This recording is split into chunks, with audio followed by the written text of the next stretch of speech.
Morning students.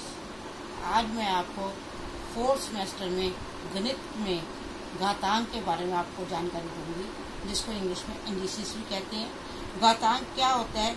यदि कोई हमारे पास कोई ए जो है पूर्णांक शून्येतर हो तो उसको m बार जो है मल्टीप्लाई किया जाए तो उसकी ए की घात जो है m हो जाती है।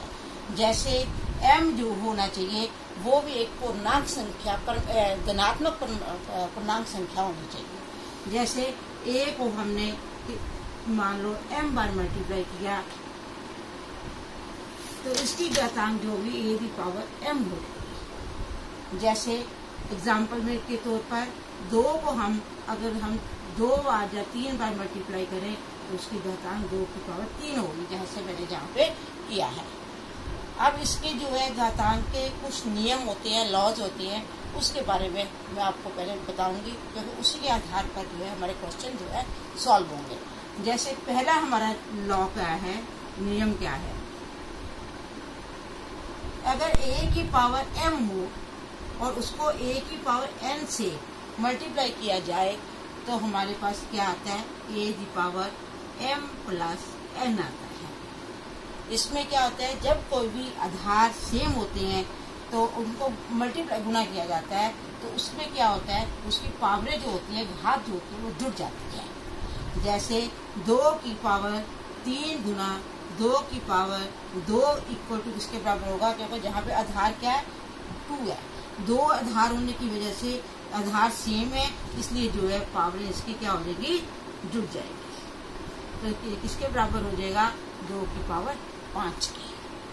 पहला नियम ये कहता है कि जब आधार सेम हो और संख्याएं मल्टीप्लाई की जाए हो तो उसमें जो है पावरें जो है घात जो होती है वो जुड़ जाती है। दूसरा हमारे पास नियम क्या है कि अगर a की पावर m हो और उसको जो है a की पावर n से भाग किया जाए तो घात जो होती है आधार सेम होने की वजह से घात जो होती है वो माइनस हो जाती है। जैसे a की पावर किसके बराबर हो जाएगी? m माइनस n के। उदाहरण के तौर पर जैसे 2 की पावर 3 डिवाइडेड बाय 2 की पावर 2 जी किसके बराबर हो जाती है? 2 की पावर 3 माइनस 2 जो कि 2 की पावर 1 के बराबर आती है। इसके बाद हमारे पास तीसरा नियम क्या है, इसको रख कर दो ना, लिख लिया सबने। इसमें तीसरा नियम क्या है?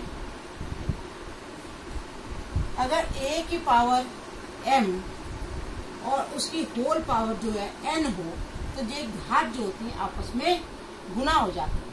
जैसे a की पावर m n बन जाती है। उदाहरण के तौर पर 2 की पावर 3 3 की पावर 2 हो तो इसका मतलब कितना हो जाएगा? 2 की पावर 3 गुना 2 जो कि 2 की पावर 6 की पावर। और इसके बाद हमारे पास चौथा नियम क्या है, सबने नोट कर लिया?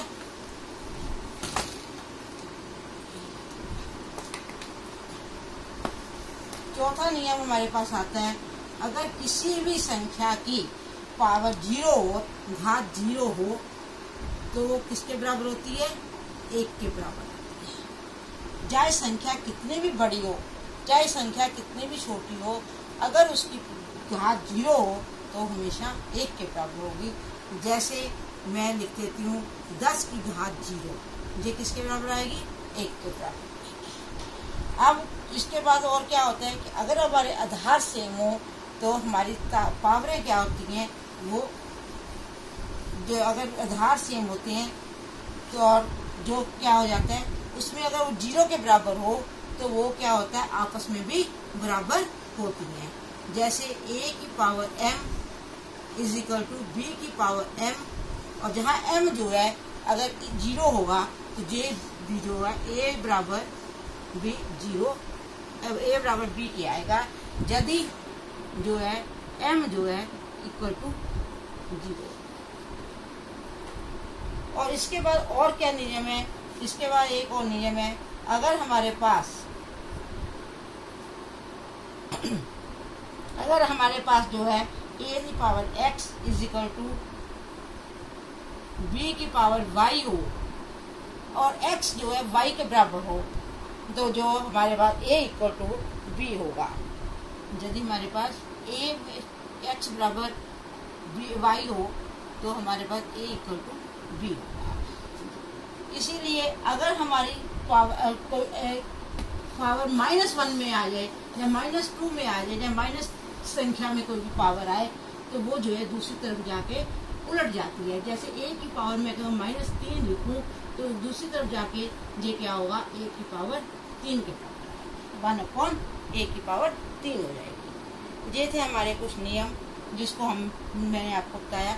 पहले इन नियमों को आप लोग याद करेंगे, उसके बाद जो है मैं सवाल जो है आपको एक करके बता रही, नियमों के बारे में आपको बता दिए और नेक्स्ट जो है मैं आपको इसकी जो है कुछ उदाहरणें इन्हीं फार्मूलों के आधार पर जो है आपको करवाऊंगी। Thank you.